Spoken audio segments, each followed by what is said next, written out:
Hello, good morning. You're watching QTV this morning. I am Ibrahim Abalde. How is your morning going? I mean, our morning it's okay. Should I say a bit okay or it's totally okay? I haven't taken my coffee yet. I am pretty sure Mr. Mboje don't have taken his coffee, and Mr. Ade as well, because they are coffee people in the morning. Coffee generation. As it's 9 o'clock, I was already on my second cup of coffee even before this. Yes, that's how early I got in this morning. So, oh, right. Yes. Yesterday, I had a very interesting discussion with one of my colleagues. And when I said to him, okay, put some sugar in that coffee, he said to me, I don't take coffee with sugar. He doesn't take coffee with I sugar. don't. Yes, he doesn't do that. He said normally we don't sugar our coffees. I mean that's the right thing to do. I said the right thing for you to do, but not for me to do. I need to put at least 2 or 3 or 5 cubes of now I've got sugar discipline. Now I'm reducing the cubes. Now at least the first day I tried 4 cubes. It was really hard for me to take to drink, you know. Is that right? But normally, I mean, even though I've taken my coffee, this show is almost like a cup of coffee for me. It wakes me up in the morning and energizes me. But I've never taken sugar with my coffee for at least. Mr. Mboj also, sometimes he'll tell me, son, pour years, coffee for me. And if I do, he'll say no sugar. I just like my coffee like that, Mr. Mboj. How do you manage to take bitter coffee? It's bitter. Yeah, it's a bitter. It's acquired taste. You get used to it. You get used to it. With all of us, when we were younger, with our tea and coffee, you put lots of sugar, milk, and all this the rest of it. But somehow, as you grow older, you change habits. Yeah. That's really what happens. And then you said this program is like coffee. I said, fine, yeah, it wakes you up, but it's not coffee. It's not. It's like coffee. I want you both. want the real thing. I want both of them. we shall, yes. But, After all, BBC breakfast, they have their coffee and teacups there'll on be the one table. day a sit down, should we call it a strike? Fine, yes, sit down, just strike. a strike. Yeah, just a strike. Because we're already There'll be a down. strike. One day we will come and we won't enter the studio. Yes, and we say unless and we we're all going to speak in one voice. Unless we say coffee. Without coffee, no this program. morning. Yeah. So we'll leave the thing to our viewers and they will come help us get some coffee. Yeah, so we'll take a look at the African code. From the code, we will then look at the newspaper review. NEA launches nationwide enforcement on single-use plastic bags and anti-littering regulations. Yeah, they've been doing that for a long, long time. Yes, and they've kind of stepped up their campaign, and I know you're going to be talking to somebody about it, but if people go on the Gambia Police Force page on Facebook, I think 2 or 3 days ago, they posted a very nice video, actually. Is it 10 minutes 30, I think? About this very thing, and it was a very well put together video. Actually, if I'd known this was coming, I would have suggested we have it as a bureau. But anyway. So Gambia technician builds water dispenser from recycled materials. We featured it on the news, and the young man will be here to tell us all about it. And you have the story, then we can roll it as a bureau. As you're mentioning it, our colleagues will be pulling out the story. I think it was Mamadou Gajaga who did the story, and we spoke to the young man, and he explained how it is. His normal job is repairing fridges and air conditioners and so on, but he also has this skill, this talent, and he developed this thing, and it is and people can see the machine if you can pull up the story, for sure. Yeah. Exactly. If a naked man promises to give you clothes, just listen to his name. If a naked man promises to give you clothes, just listen to his name. What is his name? Naked man. It's an Ashanti proverb. Now, I have to out our colleague, Francis. Francis tried to explain that to me and said, listen to his name. But it doesn't say if a man called naked. It said if a naked man That means somebody who's not very close. I guess what the proverb is about is that somebody who has nothing, like you see these people who say how to be a millionaire. They've produced a book. They themselves are not millionaires. Why would I buy your book? Why would I take instructions from you about how to be a millionaire, billionaire, trillionaire, or zillionaire when you haven't made even $1 million? You know, so you have many people like this, who, you know, they say, you know, how to do this, how to do that. You know, they sort of give you advice on relationships, and they're divorced, you know, and they're telling you about how to stay together in a marriage. So you have to look at the person who's offering you something. What have they got that makes them be in that position to be able to offer you something? If I say if a naked man offers me clothes, you yourself if I mention to you that I'll give you shoes, just take note of his name. Essentially, that's what it's saying. Yeah, just take note of his name. The rest, just forget. So we call him the naked man. You know, yes. If I promise to give you shoes, please take a look at the shoes I'm wearing. You know, I once came on here and I said, since I've been going to barber shops, some of the people with the worst haircuts have been the barbers themselves. And that's not a good advert. You know, I walk into a barber shop, there are 5 barbers sitting already behind the chairs, and you look at their own hair and you think, don't you know where you can find a barber to do something to your hair, dude? You know, so and you're asking the barber where to find a barber. You know, and like, you want to touch my hair, look at yours. So yeah, I've but always those found barbers barb themselves. That's some of them do.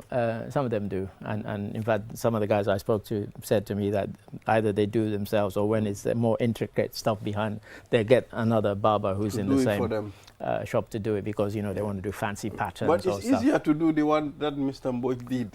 I mean, this one is clearing it all. Mr. Mboj, you can do that for, I mean, when you get a good mirror, you should be able to do it for yourself. I know somebody who has the Mr. Mboj, let's call it a no haircut, but he does it himself. He just shaves his own head himself, and he just checks the mirror back and front. When you can do it for yourself. No, it's not easier for me. It's easier when I sit down. Get somebody else done it. I wouldn't do it. Okay. Absolutely. You know how we call it in the Gambia?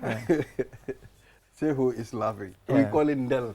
Ndel. Yes, ndel means when it's clear. Yes. When you remove the whole hair. Okay, we have a name for it. Although the Creole word is just shine it. Shine it. Just shine it. But there's another kind of funny one which will come to me. Why are they not showing Mr. Mboj? Director, why are you not showing Mr. Mboj? So are we agreed on naked man and what it means, the proverb, that somebody who has very little to offer offers you something substantial, then, you know, just ignore them. So, Mr. Mboj, do you agree? Judgment, isn't it? Yes, you have to judge. When anybody promises anything, I have to judge all sorts of things, you know, capacity, credibility, you know, all sorts of things. Then I'll know what store to set by. Yeah, I think so. Yes. Well, do not take advice from anybody. I mean, you. I don't know. I don't know about that. It doesn't go that deep. It depends. Not anybody. Sometimes, I mean, you know, according to what I heard. You see the English language, how beautiful it is. You just said, do not take advice from anybody. Now, if you just put the word just, do not take advice from just anybody. Straight away changes. Makes all different. It will change. It changes the whole meaning of it. Just anybody. Exactly. Because there was a saying. There's a saying that said, I mean, even sometimes fools get old too.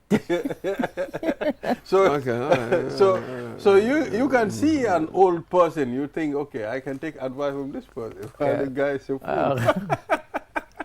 That's quite. And in Sierra Leone, you know, just things that people say that are funny.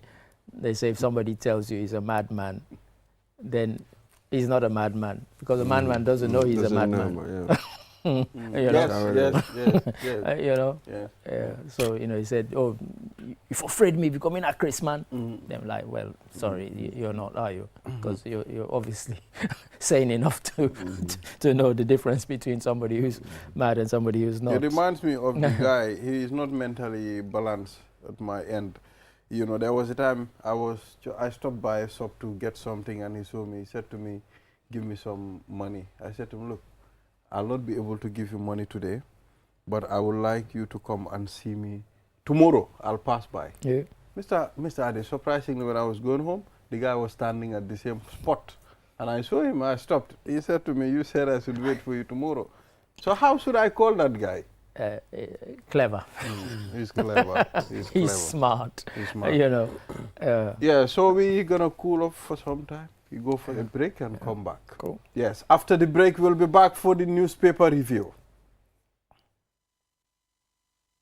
Q Money ak Orange Money ñoo lëkkaloo pour yombalal leen yónnee xaalis bàyyi ko Gambia dem ba Sénégal ak Q Money wallet looy toog di xaar dawal léegi nga ubbi Q Money account pour nga mun a door di yónnee xaalis sa xarit ak sa mbokk yi jaarale ko Orange Money Sénégal léegi pour am si lu leer mun nga call Q Money customer care si 133 Q Money suñu kalpe lii dafa ànd ak sarta yuñ tëral Q Money e Orange Money joni weɓini nuldugol mbuuɗi mi yetoma joni hiɗa wawi nuldude mbuuɗi iwra ko Gambia ɗo yaha Sénégal e Q Money wallet ma on eyyi ko honno wonɗa e fadde mi yetoma udduto Q Money account ma on joni fuɗɗoɗa nuldude mbuuɗi e teriɓe ma rewa ɗon ka Orange Money nder Sénégal fi heɓugol hen ko laaɓi hiɗa wawi noddude Q Money customer care e 133 Q Money suñu kalpe ɗum no yaadi e sartaji Opticalia, Gambia's leader in optical care with 5 locations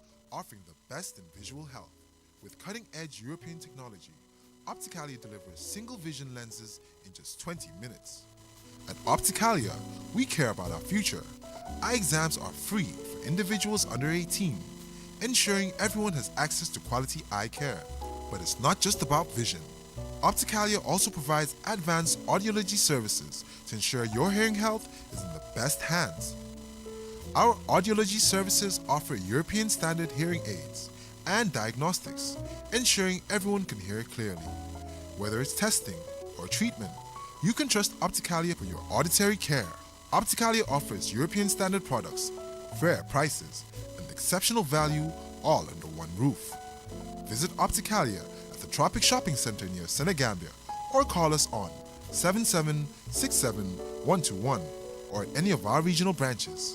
Banjul 7767-126, Brikama 7767-123, Farafenni 7767-124, Basse 7767-125. Opticalia, love what you see and hear.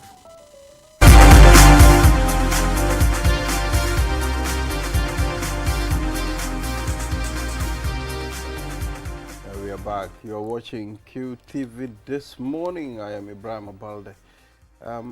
Mr. Ade, you didn't say anything about my shirt color. I mean, the show's not over yet.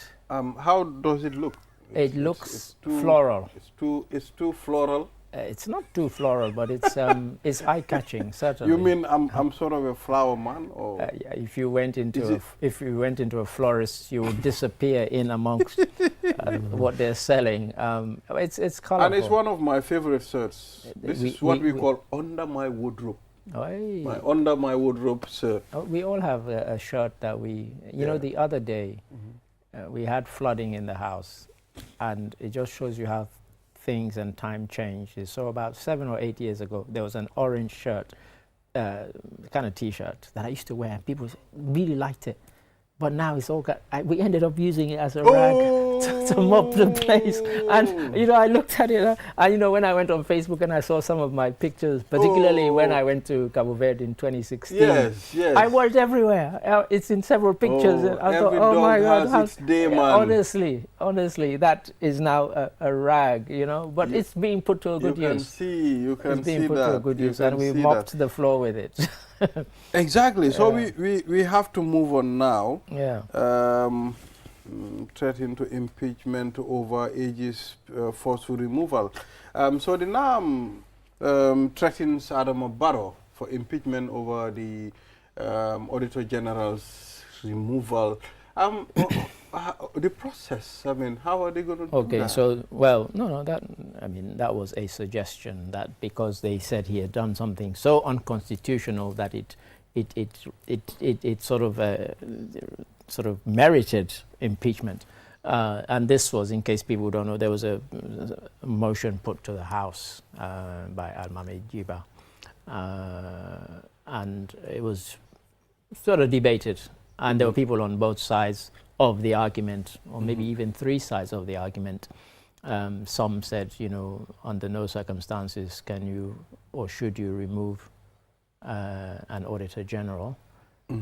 Others were saying things like, how dare somebody turn down a ministerial, which I thought was the most ridiculous argument, I'm sorry to say.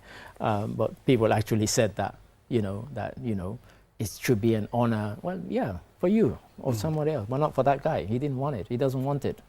Just let it be, whatever his reasons. And he's explained them in the press release that he put out as to why he was turning down the position. So it was one of these things where there wasn't a vote taken as such, but there were occasionally sort of heated exchanges where people took different positions on it. I don't know what Mr. Bush thinks about it, but essentially so Mr. Bush, they brought it to the House. Does this warrant for impeachment? No. No. We haven't reached that point yet. No. Let's deal with the case of Mr. Modu Sise, the Auditor General, and all the shenanigans, everything around it. What happened? Did he accept the position and then afterwards he didn't? Well, what's going on here?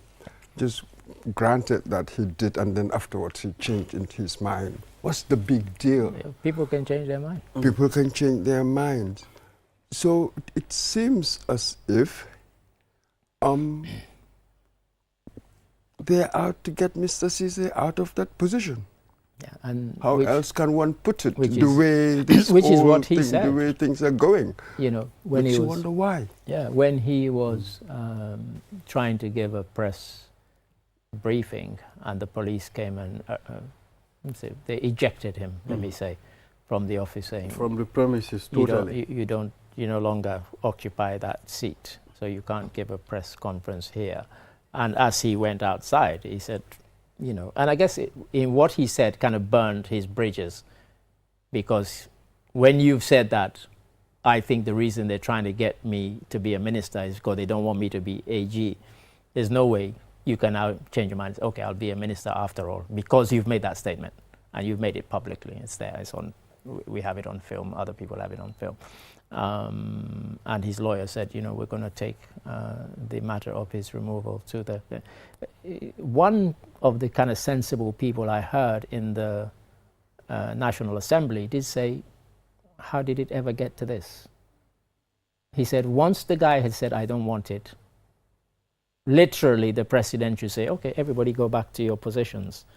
You, the guy that I've appointed as the new Auditor General, I'm sorry, the person that I thought you were going to replace has rejected my offer of an appointment. Go back to yours, and he can go back to his and start again, appoint somebody else. My problem no big deal. The question he said, how did we come to this? Yes, the question that I have is, Mr. Ade, before you appoint someone to a position, is there nothing like a consultation where you people will go discuss it? But at some point, if you just appoint Mr. Adedrame or Mr. Mboj as the Minister of Information, it doesn't work. How about if you have other plans? It doesn't work like that, and it's very unlikely that it did work like that, which is what Dr. Ismaila Cisse, the Information Minister, has been at pains to point out on various media outlets. He went on a kind of diplomatic offensive to say this guy should take the job and so on, this is why. And he gave the example of his own appointment and that of other ministers. The president called me in, told me I would like to appoint you, and and I said yes, and then they issued a release. He said the same procedure would have been followed. And I have to say that on the day when the press release was issued by State House, we had gone there to cover an event, and he was there. Modou Cissé was there at State House. And I presume that was when he was called. And it was after that. In fact, when the press release went out, one of our colleagues, Esonyasi, said, oh, now it makes sense as to why this guy was at State House, because we saw the press release and his picture popped up. And he said, oh, this guy was at State House today to meet the president, but we didn't know what for. And of course, then we thought, oh, now we know. And then, of course, the next day had the rejection from him that he didn't want the post. Now, you've not sent a formal letter of acceptance. There's nothing in writing. It's your word against that of the president. The president said, you said yes. You could very well say, you don't even have to have a clever lawyer. You could say, I said maybe. Nobody else was in the room. There's no contract. There's no written thing to bind you to it. And look at the space. We're talking about a matter of hours. It's not law binding. It's very unlikely to be. But you know, you wonder how will the courts interpret it, which is where it's going to go now. But there's no written document. I think what is more intriguing was that how did they sort of identify Modou Cissé as a potential to appoint him as minister? Yeah. There was never any connection between Modou Cissé and trade and any of that. Yeah. As far as I'm aware, was never a member of the party, National People's Party, and you know, you appoint ministers based on these loyalties. Yeah. There was never really any connection at all. And then from nowhere, suddenly Modou Cissé identified as minister. That in itself, to my mind, I find it absolutely intriguing. No, for me, it's a case of it is and it isn't. In the case of Ismaila Cissé, yes, he was a politician, but look at some of the things he had said about the president when he was not a minister. Very scathing about President Barrow. It's out there. It's not me inventing stuff. And yet he got appointed a minister. So you can, yeah, they're on record. You can get people that you probably would have thought, oh, there's no way this person will ever be in, you know, but, you know, of course, once he called, as he said, but he answered in the national interest. But so, don't you think it's just to muffle these people? I mean, it's a way of muffling them, silencing. You mean in the case of the AG or in the case of Ismaila? Ismaila, I mean, Ismaila, the AG. You could say you think this is a talented person that I would like to have on my side rather than against me. And if I have him on my side, he's working in the national interest. Because there are conditions if you're to either sack or remove an Auditor General. These are conditions if the person is no more mentally balanced, or if the person is not doing their job properly. And is there any report that the AG is not doing his job? He was 3 years into a 9-year contract. Nobody had ever filed a complaint against him. And you have these weird situations. I mean, yesterday we had the situation in Malawi where in the elections you had a president, incumbent, 2 former presidents, and the current vice president standing against his own president for the presidency, Michael Vusi.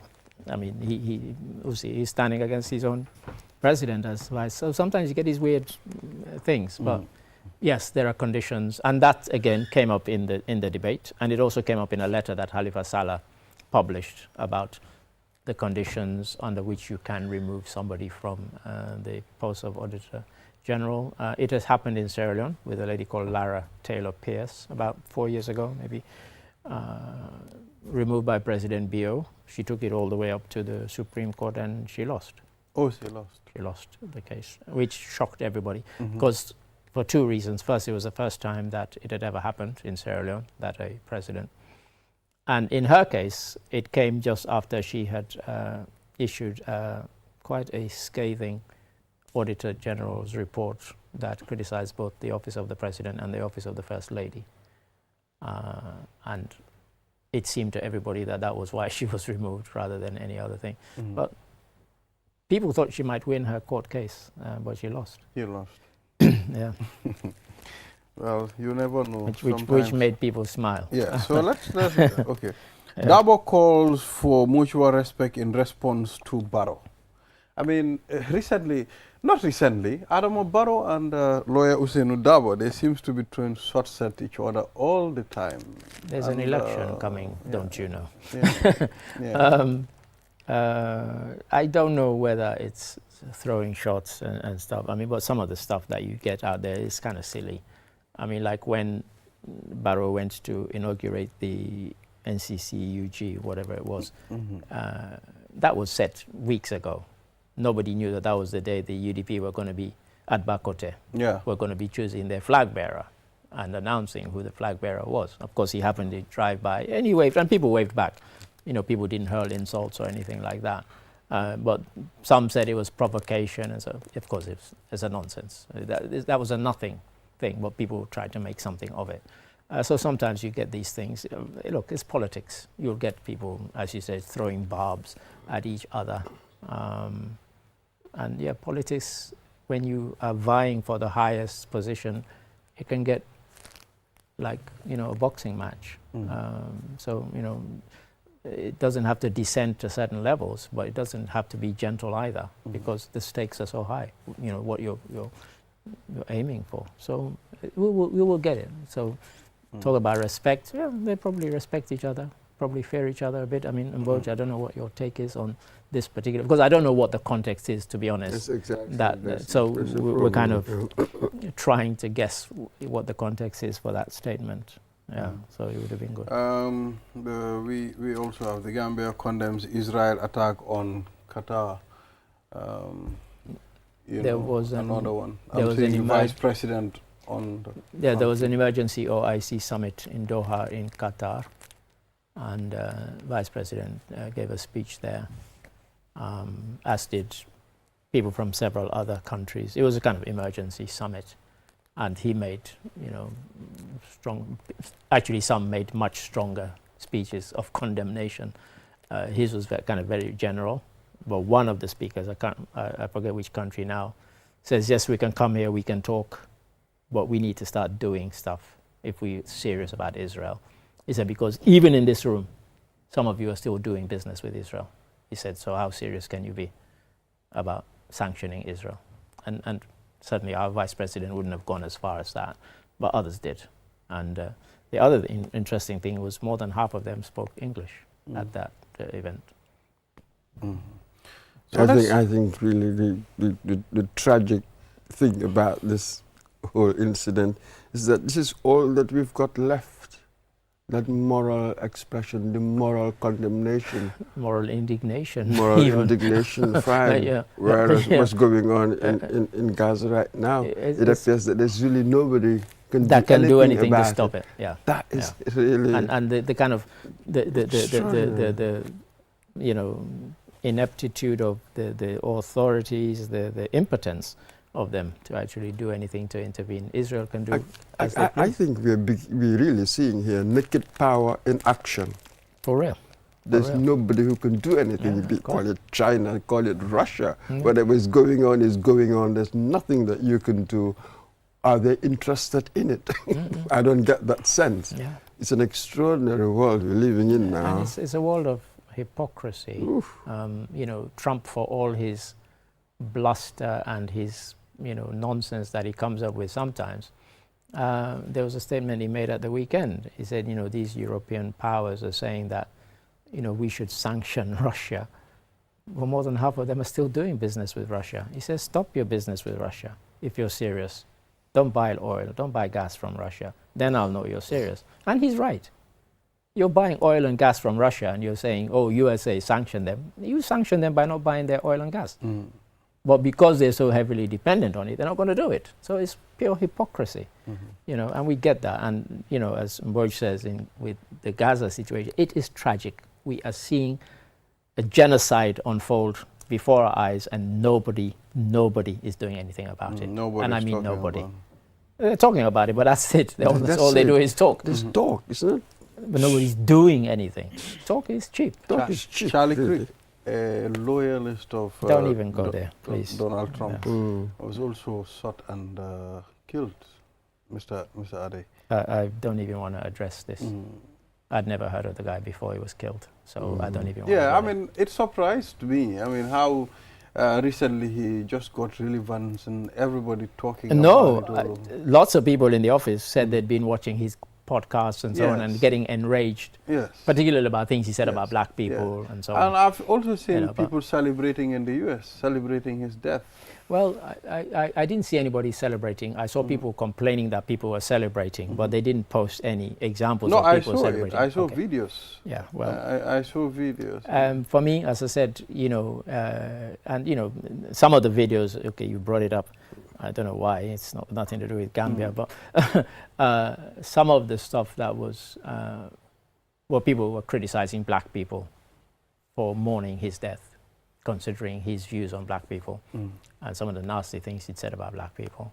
And black people who are mourning his death, they're idiots, basically. He could not have been more insulting to black people if he tried. And yet you have black people saying, I'm sorry he died. Like I said, I'd never even heard of him. Trump was asked about senator and her husband that were killed. And he said he didn't even know. And that was only last year. The Democrat. You know, and yet he wants to make this guy into a saint because he was a follower of Trump. So, like I said, I don't even want to go there, and I don't even want to waste my time talking about this guy. Well, so, from what I can gather, he was a horrible man. But does it mean that you killed him? I'm not sure about that. So, the other point is violence returning to American politics? This is nothing new. Kennedy was assassinated, Martin Luther King assassinated, and there was an assassination the two Kennedys, all within the 60s. So they used to seeing violence in Malcolm X, so that sort of thing. But it seemed as if it stopped for a while. That's right. Is it returning, given the rhetoric? You've had attempts. Trumpisms. You've had attempt on Ronald Reagan. Exactly. Attempt on Trump, where, you know, and the irony of that, you know, Trump kept saying, I took a bullet for democracy. No, the guy who took a bullet for democracy is the guy who died that day when they tried to shoot you. He took a bullet for, not you. You got a nick in the ear. Shut your face, you know. It was so close. Like, seriously. You didn't take any bullet for anything, you know. That guy took the bullet, not you. It was that close. All right, so the Gambia Minister for Fisheries said they will not renew, fisheries agreement with European Union, he tells Parliament. Yeah.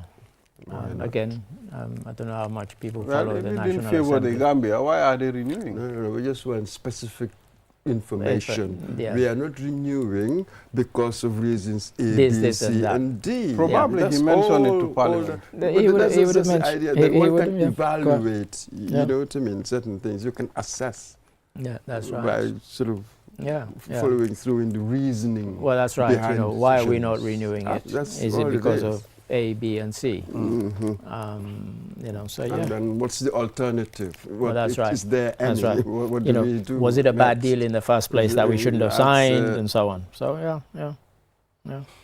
All right, Mr. Aridrame. So thank you very much. That's it already? Yes. So most of the stories are already exhausted, so we'll take a short break.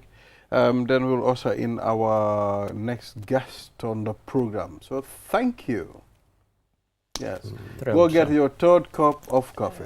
How did you guess? Absolutely. Yes.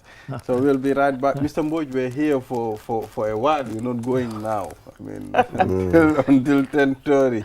Yeah, so we'll be back after the break. Money aning orange money ye bulo di nyola pour ka kori kio sone yandi ka bonan Gambia banko kan kata Senegal banko kan aning Q money wallet e ka mune batu e muna fan Q money account wala sign pour ka dati ka kodoki e terimal anila dimbayal kana aning orange money Senegal ni lafta ku Senegal sotola je Q money customer care commandi 133 Q money sunyu kalpe ning sartolle bala. Q Money and Orange Money has just made money transfer easier. Now you can send money from Gambia to Senegal directly from your Q Money wallet. So what are you waiting for? Get your Q Money account now and start sending money to your friends and families through Orange Money in Senegal now. For more information, call our customer care on 133. Q Money, Sunu Kalpe. Terms and conditions apply. Do your banking the smart way with the new Aji Bank mobile app. Transfer money to any bank account in the Gambia. Top up airtime for all networks. Pay utility bills. Check your account balance and view mini statements. Request for ATM cards. Request for checkbooks and more in a single touch. So, do your banking in a smart way. Do your banking now with Aji Bank mobile app. Every time is banking time. Aji Bank, your investment partner.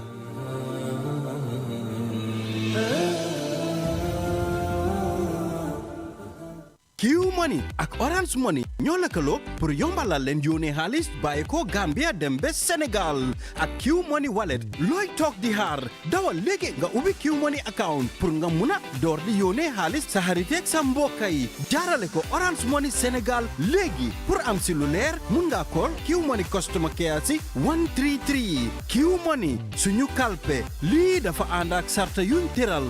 Q Money e Orange Money joni weɓini nuldugol mbuuɗi mi yetoma joni hiɗa wawi nuldude mbuuɗi iwra ko Gambia ɗo yaha Sénégal e Q Money wallet ma on eyyi ko honno wonɗa e fadde mi yetoma udduto Q Money account ma on joni fuɗɗoɗa nuldude mbuuɗi e teriɓe ma rewa ɗon ka Orange Money nder Sénégal fi heɓugol hen ko laaɓi hiɗa wawi noddude Q Money customer care e 133 Q Money suñu kalpe ɗum no yaadi e sartaji. Opticalia, Gambia's leader in optical care with 5 locations offering the best in visual health. With cutting-edge European technology, Opticalia delivers single vision lenses in just 20 minutes. At Opticalia, we care about our future. Eye exams are free for individuals under 18, ensuring everyone has access to quality eye care. But it's not just about vision. Opticalia also provides advanced audiology services to ensure your hearing health is in the best hands. Our audiology services offer European standard hearing aids and diagnostics, ensuring everyone can hear clearly. Whether it's testing or treatment, you can trust Opticalia for your auditory care. Opticalia offers European standard products, fair prices, and exceptional value all under one roof. Visit Opticalia at the Tropic Shopping Center near Senegambia or call us on 7767-121 or any of our regional branches. Banjul 7767-126, Brikama 7767-123, Farafenni 7767-124, Basse 7767-125. Opticalia, love what you see and hear.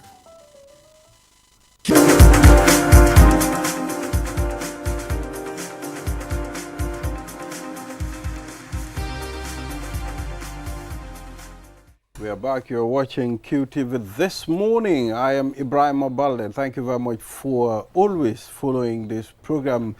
To our viewer in the Philippines, we're saying a wonderful morning to you, and not forgetting brother Ibrahim Jawara in the United States of America and brother Banki. They all follow this program. So now let's head to the third segment of this program. We have the National Environment Agency launches nationwide enforcement on single-use plastic bags and ban anti-littering regulations. And we have Inspector Mariam I. Fati, am I right?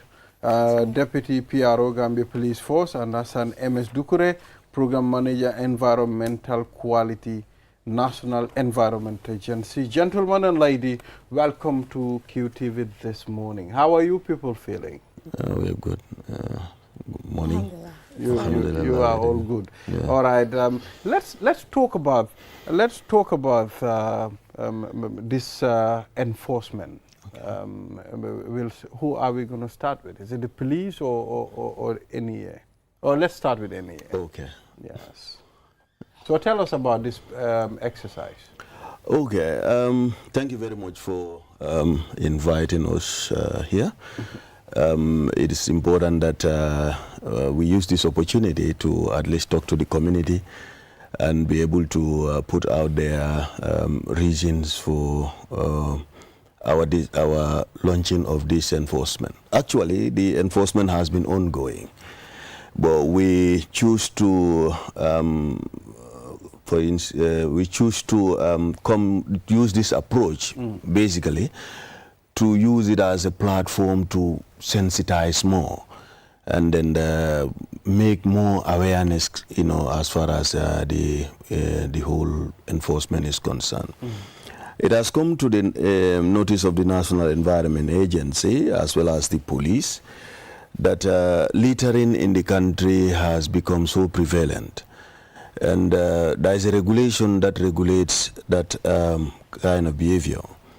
Notwithstanding, you will agree with me, there is a lot of plastic also in the community, especially in open, markets, even though, there is a ban on plastic in the Gambia.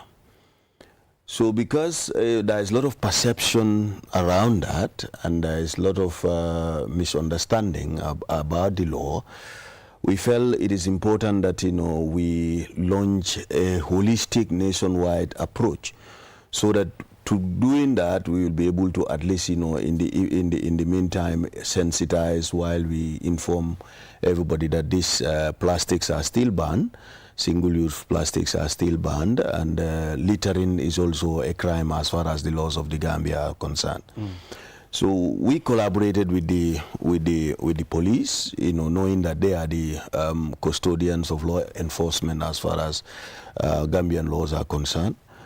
And then there we go. We launched it last Monday, and then we expect to continue up to Friday. Let's talk about the legal enforcement. Let's talk about how are we going to do this, because the issue of plastics, it's been a problem for a very long time, and we've been seeing sometimes we'll talk about it, we'll do something about it, but for some time, and they all return again in the country. So what are we doing about it? Now, first, there is a problem of perception as far as the plastic is concerned. People think, because the plastic was banned in 2015, subsequently it was the law of the former regime.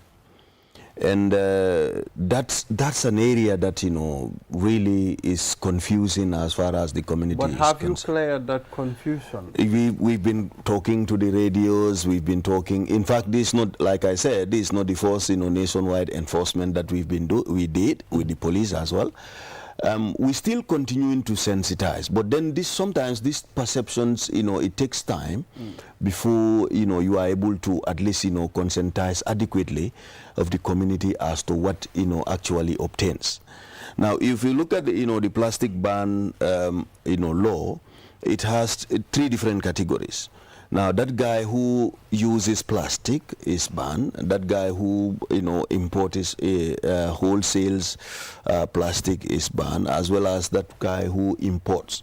Now, we can tell you through the regular way of importation, there is no plastic coming to the Gambia.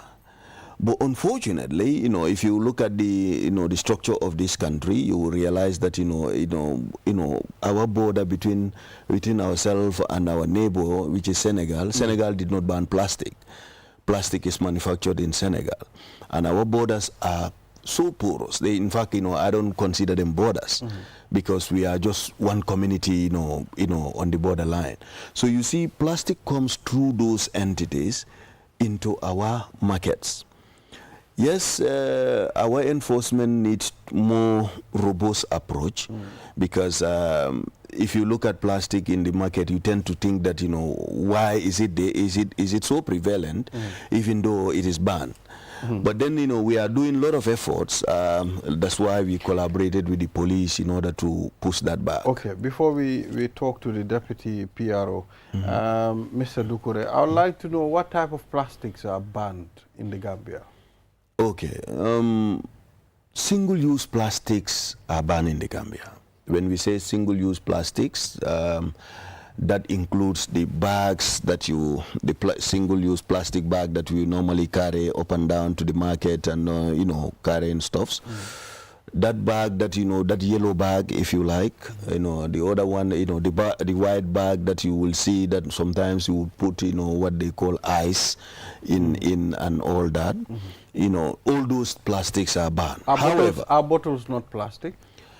Bottles are plastic. That's why I'm coming in. However, that is each time that a law imposes an obligation, it creates an exception also. Oh, okay. Do you understand?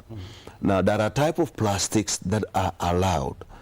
For instance, plastic that you use for industrial packaging, even though they are restricted, those ones are allowed. Plastics that are used in the agriculture sector, those are allowed. Now, plastic also that is used for money, packaging and, used by the banks and all that, are also allowed. Notwithstanding, plastic in the health sector, like, there are times that, you need plastic, entities when, dispensing, treatment as far as the, the hospitals and health sectors are concerned. Those also are allowed. Do you understand? So you will see that, even though they are allowed also, there is need to be clearance for you to be able to bring them in as far as their usage is concerned. So, but most times people confuse these areas. Now you allow in, plastic for, like for instance, trash bag plastics, those are, you allowing them. Why aren't you allowing single-use plastics? All right? So you will see that the law is couched such that, we understand that there are deficiencies as far as the law is concerned, but we also working on, that, review of that law. Currently, we've already got, few supports from WACA, the WACA project that support us to review that, particular law, and the anti-littering law as well, so that, there is more emerging issues that we will intend to capture as far as, the enforcement is concerned.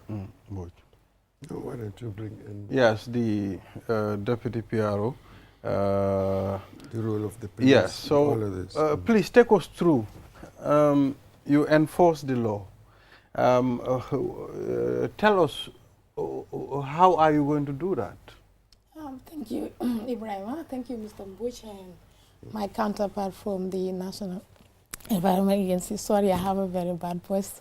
It's suffering all right. from cold. It's okay. All right. Generally, the Gambia Police Force is mandated to enforce laws, whether laws that are already in existence or new ones. And it is also important that we pay attention to the fact that the laws that we're talking about here are part of the existing laws, so we are mandated in the enforcement.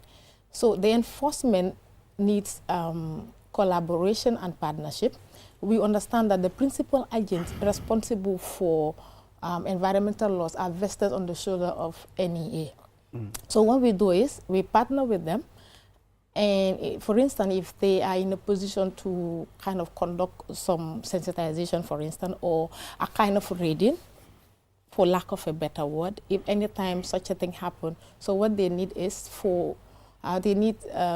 they collaborate with police in making sure that offenders or suspects in relation to that particular thing are actually brought to book. So, but then they also have their prosecuting officers. All that we do is to give them escort. We back them anytime they are conducting an exercise of such nature. And in the end, we also collaborate, our prosecutor unit collaborate with their prosecution unit to actually present the offenders or suspect to a competent court of law. Do you have special trained police officers that handle that type of a business, or do you involve any other police officer? So as it stands right now, at this point, I would say every police officer is actually involved. However, we've also sent officers to NEA to be trained and to be the focal person as well. So as we speak right now, we have about 3 or 4 officers attached to NEA, hoping that in the end, an office will be created within the police for them to be overseeing these activities as mandated. Okay, Mboj. Yes, Mr. Dikure. Yes. I wonder how effective are these periodic enforcement exercises? I will admit that there is space to be covered, and if you look at our enforcement, like every now and then we are always in the market. However, you will look at NEA as an entity lacks the number to be able to be at all places all time, and that has been a deficiency that we are grappling with. Notwithstanding, we trying to collaborate with other institutions like the DPRO said. We've been working with the police this time around to be able to expand our horizon, to be able to cover that, so that effectively we'll be able to at least cover a much larger space. But as it is now, I can tell you that there is much to be done. That's exactly it. Do you think that you've got the right implementation mechanism in place? Because I see you're working with the police. You see something like littering or anti-littering laws, or the enforcement of this single-use, the use of single plastic, single-use plastic, that sort of thing. Shouldn't you collaborate more with the councils? Yes. With that direct, because the police, one central authority, can you be everywhere? Can you imagine the scale of the problem? Good. We would better use the police in solving crime, more important stuff than these enforcements. So you're not seeing anything. It's not effective. Hence, we are going around in circles saying the same things all the time. Nothing is happening out there. It will interest to note to indicate that we work a great deal with the councils.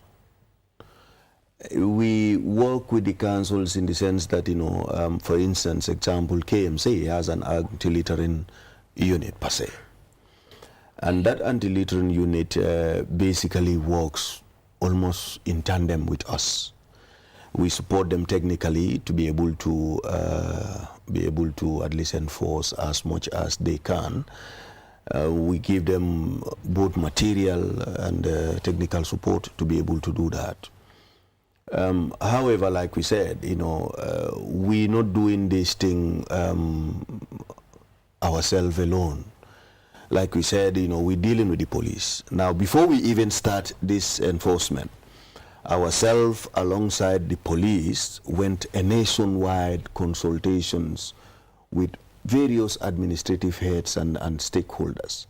We were able to have meetings in every governor's office alongside the technical advisory committees, what we refer to as TACs, as well as the CEOs and then the enforcement officers of the councils. Because if you look at us, like mostly NEA's job is mostly coordinating and regulating. Now, as part of our coordinative role, we tend to coordinate all the councils to be able to support them as far as the capacity is concerned for enforcement. Notwithstanding, like in fact, as I am talking to you currently, we've already had a training with KMC and then KMC waste collectors all over, KMC. And we are doing that, next week again with Brikama as well as Banjul. You will say that, it's not effective. I will not challenge that perception per se, because I know there is a space to be covered. However, I can tell you that, collaborating with the stakeholders has always helped us a great deal in covering. That's why we are using police now, so that the police will be able, because mostly the police are more into, space than we are. So that, by way of training, we supporting the police. We are, using the police media as well to be able to communicate effectively to the various stakeholders, so that, we can have a change. That's it. You call it perception. I think it's much more than perception. the ineffectiveness of your system, all I need to do is just look around me. Especially now we are in the rainy season, it is embarrassing. As a Gambian, you look around, you're like, oh God, this is awful. What would foreigners, tourists, guests, what would they think about us? So there's a way in which one should feel embarrassed. So this is not simply my perception, a subjective perception, but objective reality that we see out there. The earlier we recognize that, perhaps the better we can come up with solutions. I wonder with the police, really how effective can you be in enforcing this sort of laws, anti-littering or whatever? What do you think about it? I think I need to subscribe to your understanding, collaborating with the council more than the police from what I'm seeing right now, because we have a lot to do, to be honest, and oftentimes you hear us say we are shortage of personnel in order to do one or two things. Now, collaborating with them is one thing. Be present on the ground in the enforcement will also be another challenge for the police, because really what we need to do is too much, and therefore concerted effort is needed rigorously to making sure that these things are enforced. Honestly, myself, I feel embarrassed anytime I leave the country. I was in the eastern part of Africa, and I mean, I was going around, I was amazed. We could have done the same thing. I have this jealous mind. But then when I also had interactions with some of their police officers that I was with, they told me, okay, we collaborate with the police. The Environment Agency collaborate with the police, but other relevant stakeholders are also involved. And in fact, they take the lead more than the police, because sometimes when we are present, others may think it is a little bit intimidating, or we are trying to step out, we are kind of stepping out from our boundaries, sort of. But then all boils down to the issue of perception is good, but then perception, change in perception requires serious effort. So maybe we are on the correct footing, so we just need to tighten up our belts to include the council, for the council to be taking the lead when it comes to the enforcement, I think, and then we can be back up to the council as well, to NEA. I think from that. If I may come in, if I may come in there, like you know, tighten up our belt is our #1 priority. That's right. Right. Now, if you look at collaborating with the councils, that's what we do best. I can tell you that for free. You know, it will be interesting to learn that, you know, we already had an understanding, a memorandum of understanding between KMC and ourselves as a prototype, you know, approach, you know, to be able to, you know, roll that, you know, according to through the country. However, we have a legal impediments that we were able to, or we are unable to, at least, you know, what you don't have, you can't give, for instance, in law, right? Now, NEA could not prosecute directly by themselves. You have to use, you know, the police or the Attorney General's office. However, by way of not being able to do that, you cannot delegate that to another person. All right? So when we started, you know, by way of operating with the councils, at some point, you know, we know that we realized that legally we don't have the capacity to do that. And then what we did is to review our mandate and then send it back for validation at the National Assembly. Currently, that's on, #1. #2, you will see that, you know, our relationship with councils has always been very, very cordial. I can tell you, we supported councils both in their capacity training, in their enforcement efforts, in all that. So you will see that, you know, most times you have a challenge of attitude also. You know, it's not about, you know, investment as far as efforts are concerned into the, you know, community. But, you know, perception and attitude, you know, from our community and also happens to be a serious challenge that, you know, right now, if you go to NEA, you will find, you know, over 300 wheelbarrows that we are distributing in the community. True. Do you understand? You realize that we've distributed over 1,500 dustbins to the councils. Okay. Now it depends whether the council are going to make good use of now these what I'm trying to put in here is like our relations with the councils has always been a priority for us, and we've been investing a great deal of resources in that. Okay. You understand? Okay. So but delivering, but it's not delivering the outcomes we want. Now we are open to whatever people think we could do better. Yeah. We are very fine with that because we feel that environmental endeavor needs to be appreciated first. Do you understand? It starts inward. So you can't force people to do otherwise. That's the point. So we are very open in that perspective as far as we can our better still localize this. I mean, for our local viewers as well. In 3 minutes, we have to wrap up this program. This segment rather. If you're comfortable.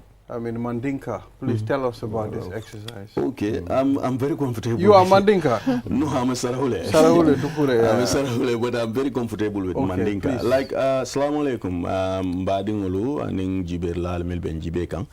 Ndelbota National Environment Agency le aning police bundato na jang mbe mi en sindi jang wolom nyindi komin ko na salte ni nol mimbe na satel ni na dulalto na dinkiral to ni tata jube na gota dingol kono na Marcel to aning dulalto tareng nyin loto sumunalu aning cool milialon ko be ke kam pampa yo aning mbuso min katara sate kono tende yo ni na jube National Environment Agency kala police lukang aning institutional na stakeholder na ta kamben ko min ko nga kirimbaso wulende bang men satin na molia kalamta ko min ko no manyang number 1 number 2 ko min mbuso fana manke kuti mi alon ko a loi sontala le Gambia so wo kamala nim police lata nyokan pour ka wo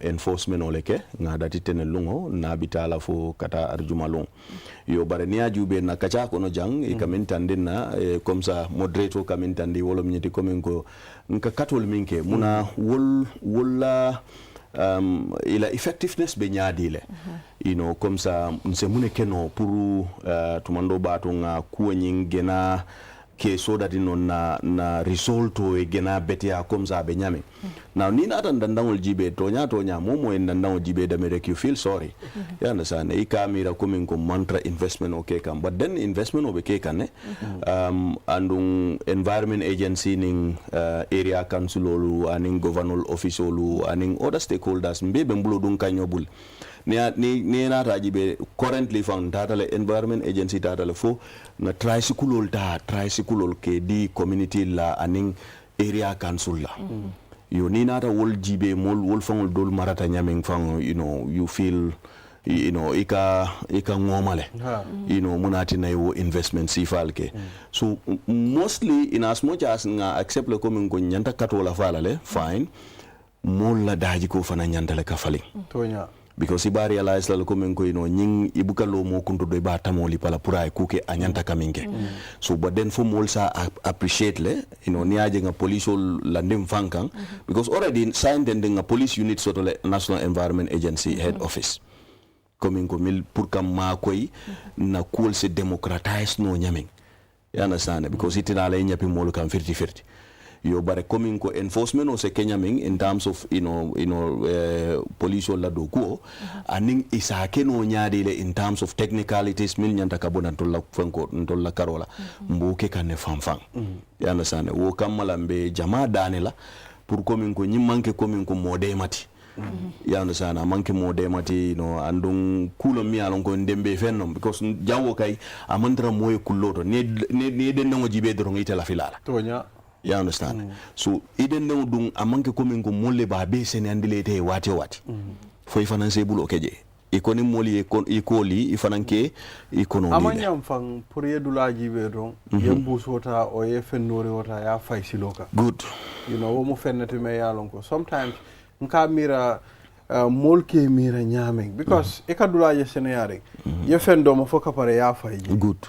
You know, sometimes ikados binol jele ndol nga jele KMC ye bin jamal ke siloka bari molka binol bra ya fayda na yalla wote keno la ka foko alman technical efforts le keje ya understand wo man ta kala wote because until that le fo at asiata you know bin wuli kilin nin kemelulti ya understand nga minta ka di kansilo yo bare you know mote jamfaleti fana ngay sutiyeti to nyalem Mr. Dukure, wato banta fereng ala barka. Thank you very much. Barka bake, you know. Inspector Mariam El Fati for coming. And, you know, molbe nyum program Jamal Kelale, inshallah. Yeah, we are very open. You know, we are very thankful to the police and well as, you know, the councils and everybody so that, you know, we are ready to collaborate. We are ready to talk about this. We are ready to invest in this.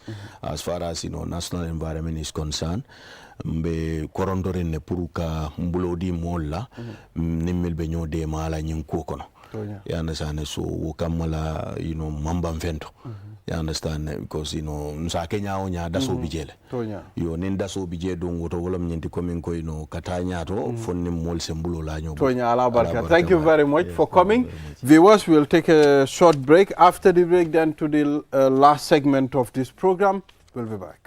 Kiu money aning orange money ye bulodi nyola pour ka kori kio sone yandi ka bonan Gambia banko kang kata Senegal banko kang aning Kiu money wallet eka mune batu imuna fan Kiu money account wala sign pour kadati ka kodoki iterimal anila dimbayal kana aning orange money Senegal ni lafta ku senengo sotola je Kiu money customer care kumandi 133 Kiu money sunyu kalpe nying sartole bala.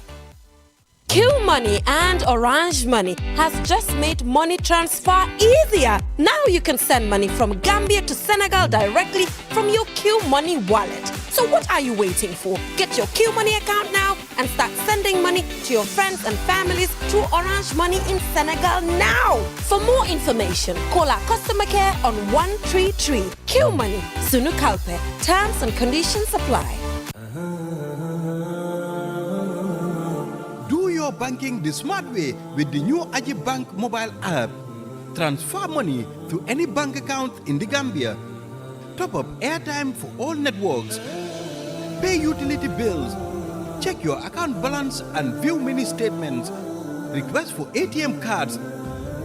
Request for checkbooks and more in a single touch. So, do your banking in a smart way. Do your banking now with Aji Bank mobile app. Every time is banking time. Aji Bank, your investment partner.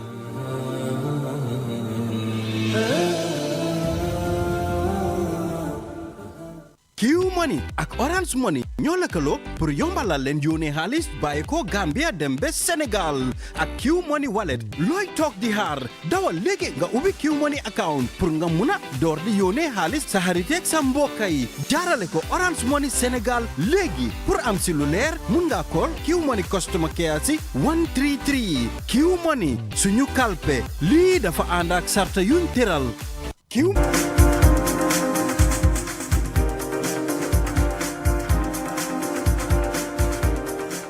Yes, we are back. You're watching QTV this morning.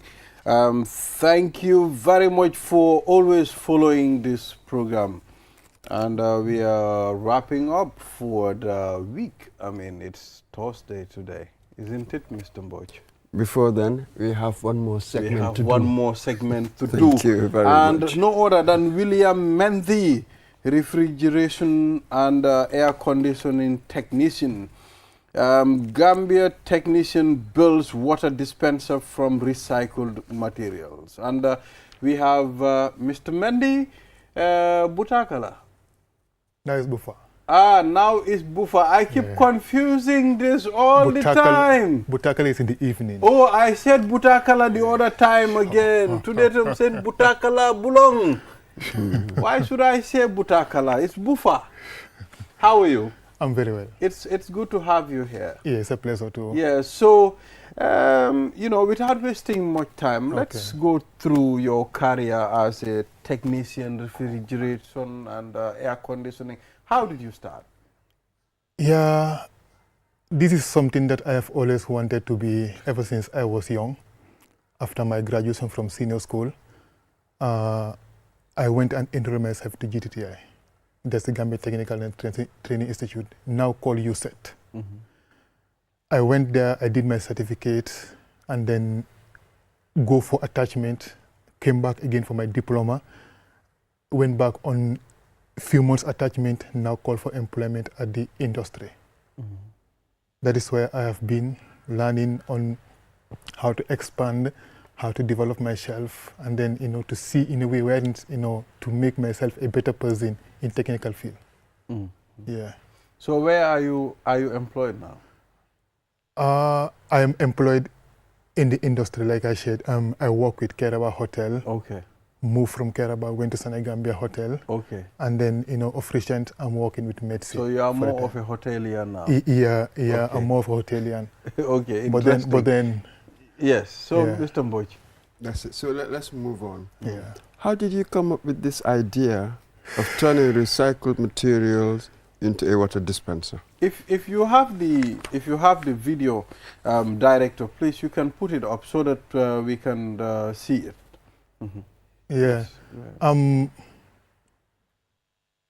It happens like I was called on a contract because after my office work, I used to have contracts on the other hand. I went to Tanje, and then I visit the riverside. When I visit the riverside, I went there, I saw how women suffer. When these boats come in, how they suffer to struggle to get their fish from the boats to the ponds. And then I was like having a direct conversation with them to see where and how are they having challenges.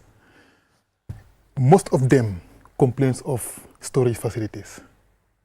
Like when they bought stuff, where to store it is a problem. I feel deeply in me that these people are complaining of something that I think I can contribute in. Something that I think, even where I don't do 100%, but like I can do a quarter in it. So that night I went home, I went down on research, I was doing some studies, and then, I came up with, a small cold room. I built a cold room out of plywood. The first one was a cold room out of plywood.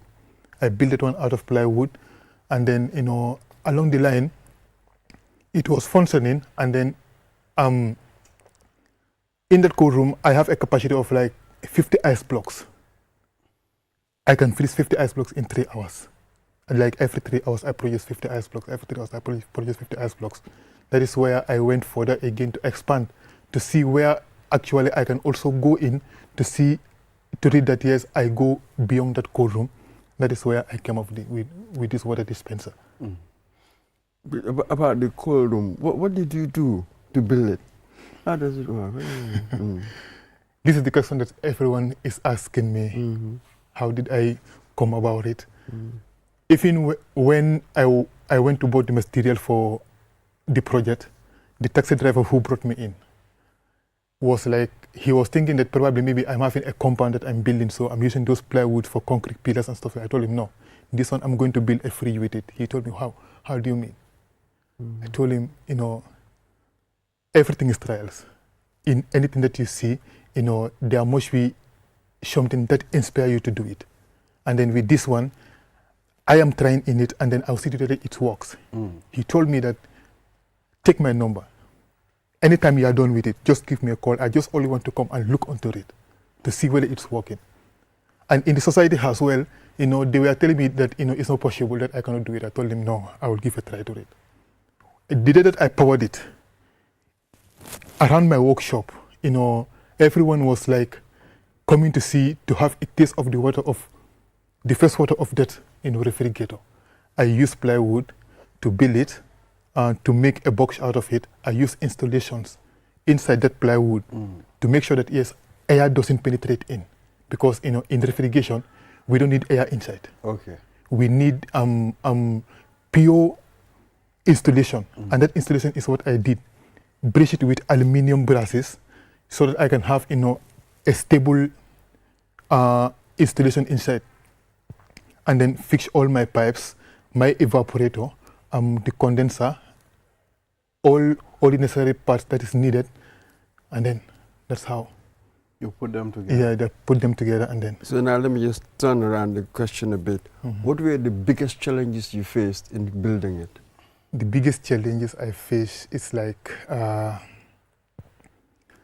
the conception of people. The concept? Yeah, the concept of people. But technically, what about in doing it? The technical aspects of what you were doing, that's one aspect. Yes, people's perceptions and how their views and that sort of thing. That's quite another. Yeah. But it will be interesting to focus on your invention. Yeah, the technical aspect, though it is hard to have these materials here, having them, you need to move from one place to another in order to have it. And then, putting them together as well, we need a team. But you say using recycled material. What recycled material did you use to do this? These recycled materials are, locally I use plywood. Plywood. Plywood. That's one. Yeah. Just like I said earlier on, the installation, just like, for example, in normal basis, when you buy a TV, you saw some white stuffs that is being inside the TV. Those white installations are the ones that I use. Put on the plywood, use the glue, attach it on the plywood so that it can stick, so that air will not penetrate. You understand? And then, when I did that, it is having corners. Those corners, you need to put the brace in where it will not open, because in cooling, you need expansion there. In that expansion as well, you need to make something which that, it will hold the expansion properly. And that is where I come with the angle bar on the sides of the four corners of it, and then on the brace. Brace it with all those angle bar to avoid the expansion. And with that, you need to calculate as well the space inside that box. How much cooling do you need there? In that calculation, you will know the kind of machine that you need to use, the size of the machine that you need to use, and then, basically, electricity consumption as well. All those need to be measured. You understand? And then, when I did all those things, I measured the electricity, consumption, and the load that it needed to take was 150 liters. That is what I built, 150 liters of, a box of 150 liters. I put in there a 9,000 BTU compressor, which is an AC compressor at the start. That 9,000 BTU compressor is far more heavier than the evaporator inside the box. That is why I'm having a minimal time of freezing of 3 hours. I wanted to ask, how did you manage to get 50 icebergs in 3 hours? Yeah. Because sometimes other refrigerators from night to morning, they won't freeze quickly. That is because the machine that I put there is more than the space inside. The space that it is cooling. So you see that the pressure of the machine, the pressure that in which it is pumping, is more than the space that is created for it. That is why it is freezing early, freezing in a low given of time. Yeah. Wow, interesting. So you've got what we call it the prototype. So you've just got a prototype. There's just one now. Yeah. How commercially viable is it? What's the what's the next step? Do you see it developing into something? Yeah, developing.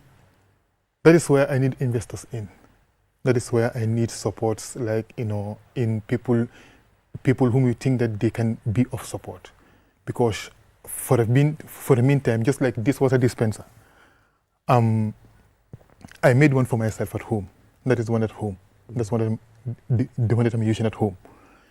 So I would like, in a way wherein, if I could get support to make it a project wherein it will benefit the Gambians, most especially the villages wherein they don't have electricity, because my next one that I want to build is that I want to build it by using battery to be able to power the dispenser. You understand? And that battery, I will need an inverter with it, with a small solar which will be charging the battery constantly. So that will be the next one that I'm working on. But for now, this one that I worked on, it is for a start, I can say. For a start. But like, if I have sponsors, I have support on it, we can do better. Yeah. Have you gone out looking for sponsors and support? Sponsors and support, yeah, I have done that. I have knocked certain doors, but like, promises have been made. And then up till now, nothing has been done about those promises. So what about the water dispenser? I've seen a dispenser with a lot of things attached to it. I mean, tell us about it. How did you go about it? Yeah. The one on top is a cooler.